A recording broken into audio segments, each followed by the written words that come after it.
کہ سعد بن عبادہ رضی اللہ عنہ کی ماں عمرہ بنت مسعود کا انتقال ہوا اور وہ ان کی خدمت میں موجود نہیں تھے۔ انہوں نے آ کر رسول اللہ صلی اللہ علیہ وسلم سے پوچھا، یا رسول اللہ صلی اللہ علیہ وسلم، میری والدہ کا جب انتقال ہوا تو میں ان کی خدمت میں حاضر نہیں تھا، کیا اگر میں کوئی چیز صدقہ کروں تو اس سے انہیں فائدہ پہنچ سکتا ہے؟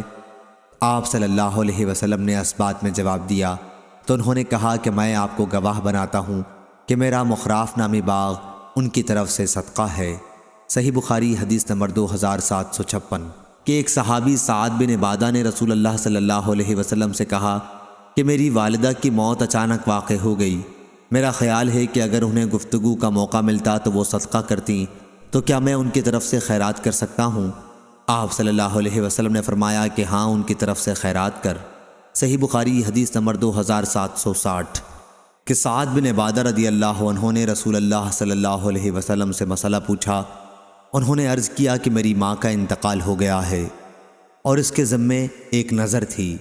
آپ صلی اللہ علیہ وسلم نے فرمایا کہ ان کی طرف سے نظر پوری کر دے۔ صحیح بخاری حدیث نمبر 2761